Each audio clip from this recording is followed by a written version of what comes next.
My name is Dr. P. J. Raju, lecturer in history, Government Degree College, Gajwel, BA final year world history. ఈరోజు నేను చెప్పే topic Napoleon సంస్కరణలు 5th semester. Napoleon reforms. Napoleon Corsica దీవిలోని అజోసియా పట్టణంలో 1769 August 15వ తారీఖున జన్మించడం జరిగింది. కార్సికా ఒకప్పుడు ఇటలీ యొక్క భూభాగం. ఆ కార్సికాను ఫ్రెంచి వారు కొన్నందుకు నెపోలియన్ ఫ్రెంచి పౌరుడు కావడం జరిగింది. అంటే ఫ్రెంచి సిటిజన్ అయ్యాడు. నెపోలియన్ బ్రియన్ని పారిస్ సైనిక పాఠశాలలో శిక్షణ పొందాడు. నెపోలియన్కి చరిత్ర అన్న, గణిత శాస్త్రం అన్న, యుద్ధ నైపుణ్యం అన్న చాలా ఇష్టం. కాబట్టి దాని గురించి బాగా చదివి తెలుసుకోవడం జరిగింది. అంతేకాక నెపోలియన్ 17వ ఏటనే శత్రుఘ్న దళాధికారిగా సైన్యంలో చేరినాడు. సైన్యంలో చేరిన ఈయన ఇటలీ యుద్ధాల్లో పాల్గొని విజయం సాధించి ఫ్రెంచి ప్రజల యొక్క అభిమానాన్ని, గౌరవాన్ని పొందాడు. ఆ విధంగా పొందిన నెపోలియన్ ఫ్రెంచ్ విప్లవం తర్వాత నెపోలియన్ని డైరెక్టరీ ప్రభుత్వంలో సభ్యుడిగా చేర్చుకోవడం జరిగింది. డైరెక్టరీ ప్రభుత్వంలో సభ్యుడిగా చేర్చుకున్న తర్వాత ఈయన మాకివెల్లి యుద్ధ తంత్రాలను ప్రయోగించి ఆ డైరెక్టరీ ప్రభుత్వాన్ని కూల్చివేసి ఈయన ప్రథమ కౌన్సిల్ అయ్యాడు ఫ్రాన్స్కి. అంతేకాకుండా జీవితాంతం కౌన్సిల్గా వ్యవహరించడం జరిగింది. కౌన్సిల్ తర్వాత 1804 సంవత్సరంలో నెపోలియన్ ఫ్రాన్స్కే చక్రవర్తయినాడు. అప్పటి నుంచి 20 సంవత్సరాల పరిపాలనా కాలంలో తన కత్తికి ఎదురు లేదని చెప్పి నిరూపించుకోవడం జరిగింది నెపోలియన్. అలాంటి నెపోలియన్ ఆయన అనేక సంస్కరణలు ప్రవేశపెట్టాడు. నెపోలియన్ గురించి దాంట్లో మనం చెప్పుకోవాల్సిన విషయం ఏంటంటే, ప్రపంచ యుద్ధ యోధాగ్రాసర్లో నెపోలియన్ ఒకడు. ఫ్రాన్స్ దేశ నిర్మాతలలో నెపోలియన్ ప్రముఖుడు. నెపోలియన్ గొప్ప విజేతే కాక అంతకు మించిన పరిపాలనా దక్షుడు. ఆచార్య H.A.L. ఫిషర్ నెపోలియన్ గురించి, ఆయన యొక్క దిగ్విజయాల గురించి, ఆయన యొక్క పరిపాలన గురించి ఈ విధంగా చెప్పాడు. నెపోలియన్ దిగ్విజయములు అశాశ్వతమైనవే, కానీ ఆయన పాలనా సంస్కరణలు గ్రనైట్ రాయి అంతటి పటిష్టమైనవి. చాలా గొప్పగా చెప్పాడు. నెపోలియన్ యొక్క దిగ్విజయాలు అశాశ్వతమే, కానీ ఆయన యొక్క పరిపాలనా సంస్కరణ మాత్రం గ్రెనేడ్ రాయి అంతటి స్టాండర్డ్ అని చెప్పొచ్చు.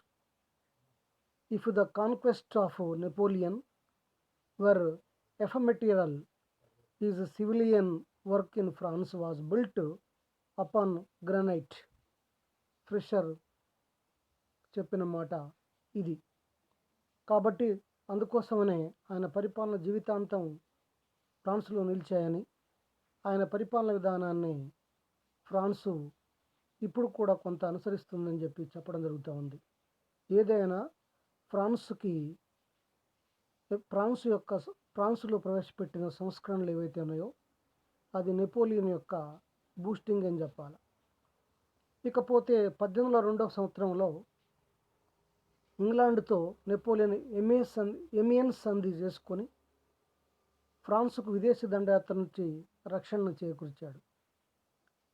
ఈ ఎమియన్స్ సంధి ఫలితంగా ఆయనకు లభించిన విశ్రాంతిలో నెపోలియన్ తన దృష్టినంతా ఫ్రాన్స్ యొక్క అంతరంగిక పాలనపై కేంద్రీకరించాడు. అంతేకాక ఫ్రెంచ్ పరిపాలన యంత్రాంగాన్ని పునర్నిర్మించాడు.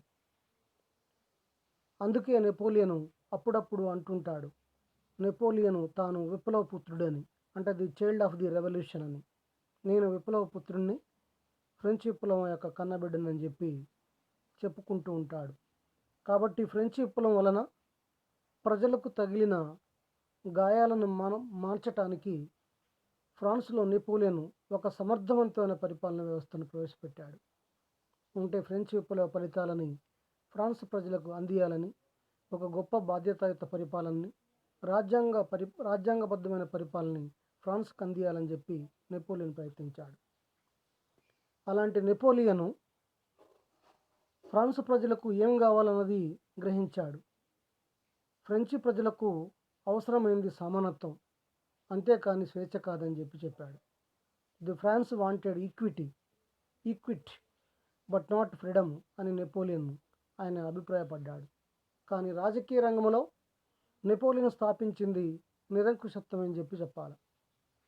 అలా నెపోలియన్ మరి ఫ్రాన్స్లో ఎలాంటి సంస్కరణలు ప్రవేశపెట్టాడు అన్నది మనం తెలుసుకున్నట్లయితే, మొట్టమొదటి కేంద్రీకృత పాలన. ఫ్రాన్స్లో కేంద్రీకృత పాలన వ్యవస్థ ప్లేస్లో నెపోలియన్ ఆయన యొక్క ధ్యేయం ఏంటంటే, దాంట్లో దేశ సంక్షేమం దృష్ట్యా పరిపాలన కేంద్రీకృతం కావటం అవసరం అని చెప్పి భావించింది. అంతేకాక విప్లవ కాలంలో అన్ని రంగాల్లో ప్రవేశపెట్టిన అధికార వికేంద్రీకరణకు స్వస్తి చెప్పిండు. స్థానిక పరిపాలనను నెపోలియన్ క్రమంగా కేంద్ర ప్రభుత్వం యొక్క ఆధీనంలోకి తెచ్చడం జరిగింది. ఇంకొక విషయం ఏంటంటే, ప్రజాస్వామ్య సిద్ధాంతాలతో నడిచే స్థానిక పరిపాలన వ్యవస్థను కూలదోసి వాటి స్థానంలో తన అనువాయులను పాలకులుగా నియమించడం జరిగింది. దాని తర్వాత రాష్ట్రాలకి ఒక పర్ఫెక్ట్, జిల్లాలకి ఒక సబ్ పర్ఫెక్ట్, పట్టణాలకు మేయర్లను నియమించినాడు. అంతేకాకుండా వాళ్ళందరినీ కూడా తన చెప్పు చేతుల్లో మెలిగేటట్టుగా చేసుకోవడం జరిగింది. పరిపాలనలో ఎలాంటి అవినీతి, ఆలస్యము జరగకుండా కొంతవరకు ఈయన నిర్మూలించగలిగాడు. దీని తర్వాత నెక్స్ట్ ఈయన యొక్క పరిపాలన సంస్కరణలో ఆర్థిక సంస్కరణలు, అంటే ఎకనామికల్ రిఫార్మ్స్. 1789లో నిరంకుశ రాజరిక పతనానికి, 1799లో డైరెక్టరీ పతనానికి ఫ్రాన్సు ఆర్థిక దుస్థితి కారణమని గ్రహించాడు నెపోలియన్. అటువంటి ఘట్టాలు తిరిగి పునరావృతం కాకుండా జాగ్రత్త పడ్డాడు. నెపోలియన్ ఫ్రాన్స్ దేశం యొక్క ఆర్థిక పరిస్థితిని బాగుపరిచాడు. పన్నులు సక్రమంగా వసూలు చేయటంలో, ప్రభుత్వ ఖర్చును అదుపు చేయటంలో మరింత శ్రద్ధ వహించాడు నెపోలియన్. ప్రజలందరి వద్ద నుండి నిర్బంధంగా వసూలు చేయు పద్ధతిని ప్రవేశపెట్టిండు. వీలైనంత వేములో పొదుపును పాటించాడు. యుద్ధాల్లో ఓడిన రాజ్యాల నుంచి సైనిక ఖర్చులను వసూలు చేశాడు. పరిశ్రమల ఉత్పత్తి పెంచిండు, రహదారులు వేయించిండు, వంతెనలు నిర్మించిండు, దేశంలో రవాణా సౌకర్యాలు విపరీతంగా మెరుగుపరిచాడు. అంతేకాక కాలువలు దవ్వించిండు, వ్యవసాయ అభివృద్ధిని పెంపొందించిండు. విలువలు కోల్పోయిన మరియు జాతీయ శాసనసభ ముద్రించిన అస్సీనా అను కాగితపు డబ్బును రద్దు చేసి కొత్త నాణ్యాలను ముద్రించాడు. అంతేకాక నెపోలియన్ కావించిన ఆర్థిక సంస్కరణలో ఫ్రెంచి ప్రభుత్వ బ్యాంకు స్థాపన శిరోభూషణం వంటిది. కాబట్టి 1800 సంవత్సరంలో నెపోలియన్ ఫ్రెంచి జాతీయ బ్యాంకుని ఫ్రాన్స్లో స్థాపించిండు. నాణ్యముల చలామణిని క్రమబద్ధం చేశాడు. ఫ్రాన్స్ దేశములకు ఆర్థిక సుస్థిరతను గొప్పగా ఏర్పరిచిండు. మరియు 1789 నుంచి ఆగిపోయిన పారిశ్రామికీకరణను తిరిగి ప్రోత్సహించాడు. ఇండియాలోని ఫ్రెంచి వ్యాపారాన్ని అభివృద్ధి పరచడం ద్వారా ఫ్రెంచ్ ఇండియా కంపెనీ ఆర్థిక పరిస్థితి మెరుగుపరిచాడు. ఉత్తర అమెరికాలోని మిస్సిసిపి ప్రాంతంలో తిరిగి వలస రాజ్యం స్థాపించాలని అతని యొక్క ప్రయత్నం మాత్రం ఫలించలేకుండా పోయింది. ఫ్రాన్స్కు ఇండో చైనాతో గల వ్యాపార సంబంధాలను కూడా విస్తృతపరిచాడు. దేశమందరి ప్రధాన ఓడరేవులను అభివృద్ధిపరిచి వాటి రక్షణకే కోటలను కూడా నిర్మించడం జరిగింది. అంతేకాక ప్యారిస్ నగరాన్ని సర్వాంగ సుందరంగా తీర్చిదిద్దినాడు.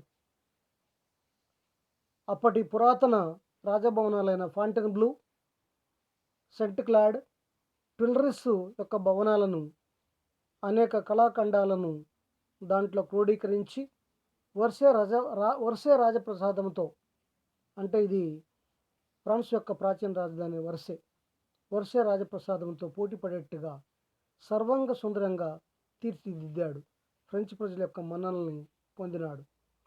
ఈ కార్యక్రమంలో నెపోలియన్కి ఫాంటెన్, హెడన్, డేవిడ్ వంటి గొప్ప గొప్ప ప్రసిద్ధ కళాకారులు తోడ్పడటం జరిగింది. దీని తర్వాత నెపోలియన్ ప్రవేశపెట్టిన సంస్కరణలో విద్యా సంస్కరణలు, ఎడ్యుకేషనల్ రిఫార్మ్స్. మూడవది, నెపోలియన్ విద్యా విధానంలో కేంద్రీకరణ విధానాన్ని ప్రవేశపెట్టాడు. అంతేకాక పారిస్లో ఒక గొప్ప విశ్వవిద్యాలయం నెలకొల్పిండు. జాతికందటికీ ఒకే విద్యా విధానం ఉండాలని చెప్పి భావించిండు. దాన్ని ఏక విద్యా విధానం అంటారు. ఈ ఏక విద్యా విధానాన్ని మొట్టమొదట ప్రవేశపెట్టింది నెపోలియనే. నెపోలియన్ విద్యా విధానం ముందు మొత్తం 4 శ్రేణులు ఉండేవి. దాంట్లో ఆ 4 శ్రేణులను నేను ప్రవేశపెట్టాడు. దాంట్లో ఏంటి అంటే, 1 ప్రాథమిక పాఠశాలలు, 2వది మాధ్యమిక పాఠశాలలు, 3 సైనిక వృత్తి కళాశాలలు, 4వది విశ్వవిద్యాలయాలు.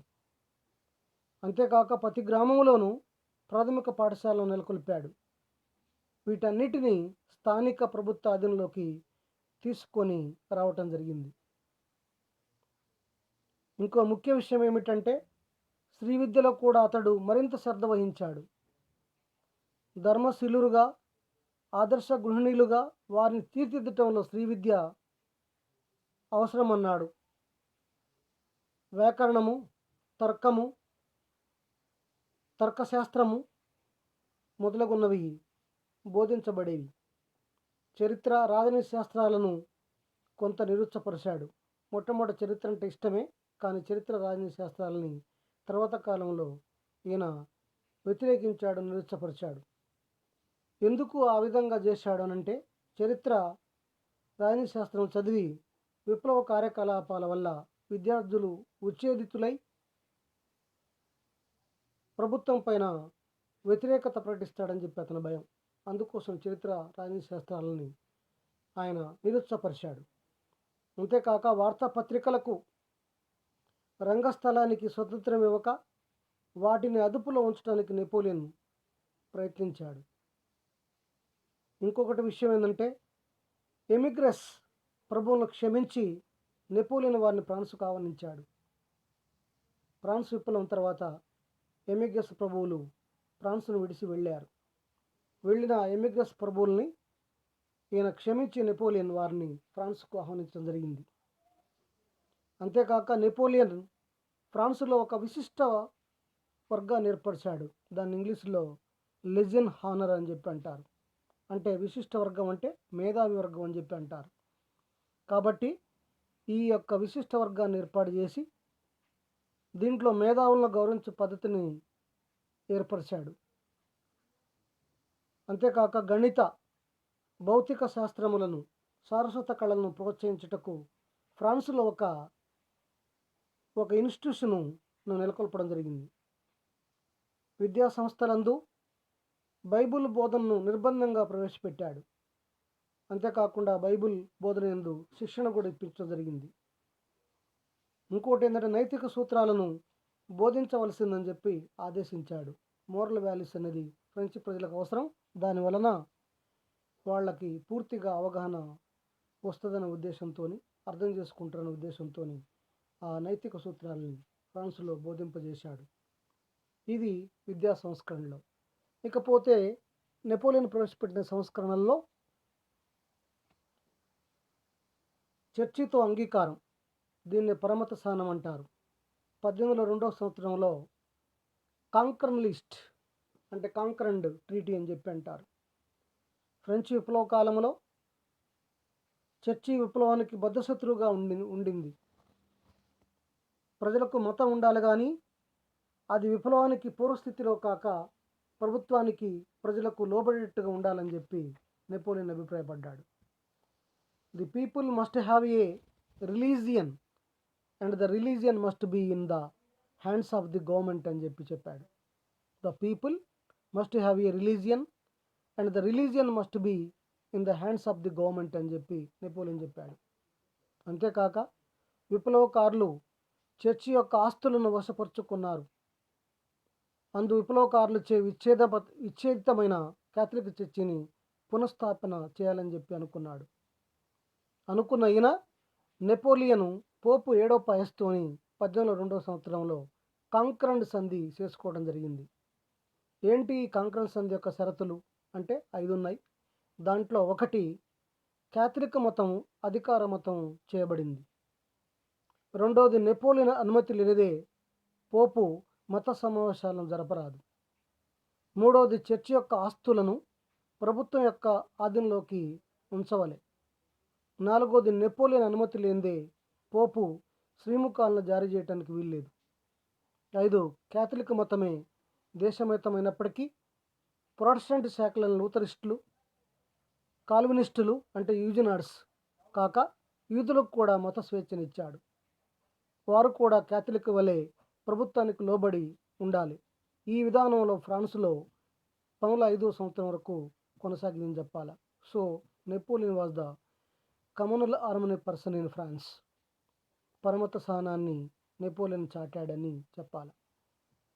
దీని తర్వాత చివరిగా నెపోలియన్ ప్రవేశపెట్టిన సంస్కరణలో నెపోలియన్ కోడ్, నెపోలియన్ యొక్క న్యాయస్మృతి 1804 సంవత్సరంలో నెపోలియన్ కోడ్ ప్రవేశపెట్టడం జరిగింది. ఏంటి ఆ నెపోలియన్ కోడ్ అంటే, ఫ్రెంచ్ విప్లవానికి ముందు ఫ్రాన్స్ నందు భిన్న సంస్కృతులు, న్యాయస్మృతులు కలవు. న్యాయస్థానములు అవినీతికి, జాప్యానికి, అన్యాయాలకు అలవాటైంది. అప్పుడు అలాంటి లేట్నెస్గా జరిగే ఆ జడ్జిమెంట్ ఏదైతే ఉందో ఆ జడ్జిమెంట్ని నెపోలియన్ ఫ్రాన్స్ దేశమందు ఒకే న్యాయస్మృతి ప్రవేశపెట్టాలని చెప్పి తలంచాడు.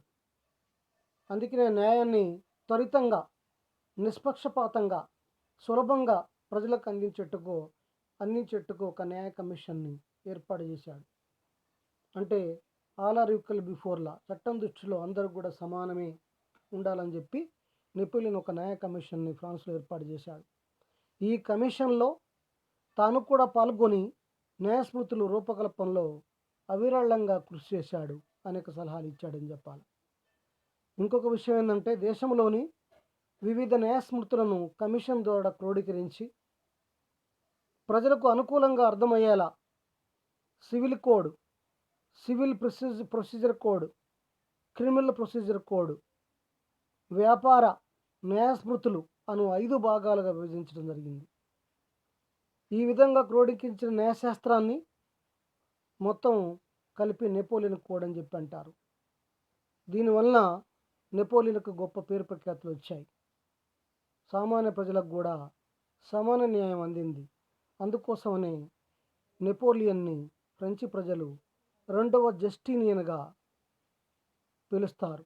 కాబట్టి నెపోలియన్ 2వ జస్టీనియన్గా ప్రసిద్ధుడయ్యాడు. నెపోలియన్ కోడ్ మొట్టమొదట న్యాయస్మృతిగా పేరుంది. ఇతర రాజ్యాలకు కూడా ఇది ఒక మార్గదర్శకమైంది. ఇంతవరకు నెపోలియన్ కంటే ముందు ఎవరు కూడా న్యాయస్మృతిని ఏర్పాటు కొనసాగించలే. కాబట్టి మిగతా ఐరోపాలోని మిగతా దేశాలకు కూడా నెపోలియన్ కోడ్ ఒక ఆదర్శమైందని చెప్పాలి. ఇంకొక విషయం ఏంటంటే, విప్లవానికి పూర్వం అమల్లో గల ఉరిశిక్షను, దేశ బహిష్కారాన్ని, ఆస్తులు స్వాధీనం చేసుకోవటం అనేది ఇవన్నీ కూడా ఈ యొక్క న్యాయస్మృతిలో ఉన్నాయి. విప్లవ ఫలాలు ఏవైతే ఉన్నాయో అవి సాంఘిక సమానత్వం, పరమత సహనం, స్వేచ్ఛ బానిసత్వ నిర్మూలనం, విచారణ ద్వారా తీర్పులిచ్చుట మున్నగున్నవి ఈ యొక్క న్యాయస్మృతిలో పొందుపరచడం జరిగింది. ఐరోపా దేశమునికి ఒక నాగరికత సంఘము ఏ విధంగా క్రమబద్ధం చేయవలనో అట్టి నిబంధనను కూడా నెపోలియన్ ప్రసాదించాడు.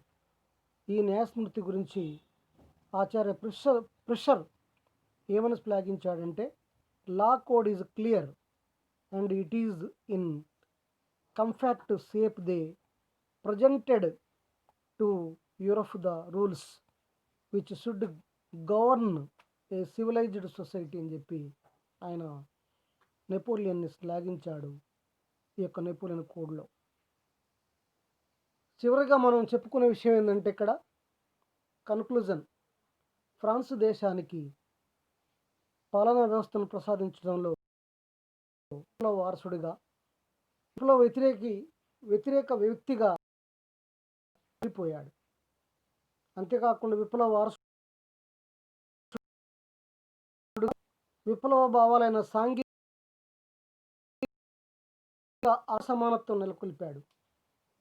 పుట్టుకను బట్టి కాక ప్రతిభావంతులైన వారికి ఉన్నతోద్యోగాలు ఇవ్వాలని చెప్పిన యాజ్ పర్ మెరిట్ ప్రకారంగా అనేక ఆర్థిక సంస్కరణలు ప్రవేశపెట్టి మాజీ ఆర్థిక మంత్రి అయిన కోల్బెట్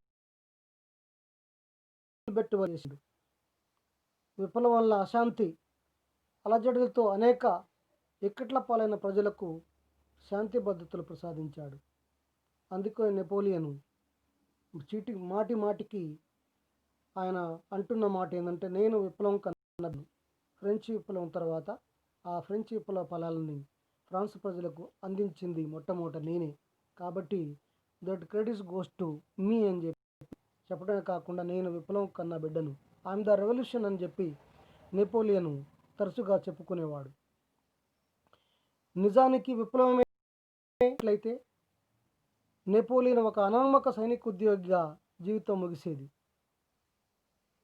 కాబట్టి అతడు చక్రవర్తి కావడానికి విప్లవమే రాచబాట వేసిందని చెప్పి మనం చెప్పుకోవాలి. అదిగాక విప్లవం సాధించిన విజయాలు అన్ని సక్సెస్ కాకపోయినా కొన్ని మాత్రం అతని యొక్క సంస్కరణలు శాశ్వతం. కాబట్టి మరి ఈనాటికి కూడా నెపోలియన్ని మర్చిపోరు. ఆ నెపోలియన్ ఫ్రాన్స్ చేసిన ఏవైతున్నాయో ఆ సంస్కరణలు భవిష్యత్ తరాలకి చాలా ఉపయోగపడుతున్నాయి. కాబట్టి ఫ్రెంచ్ ప్రజలు నెపోలియన్ని ఎన్నటికీ మర్చిపోరు.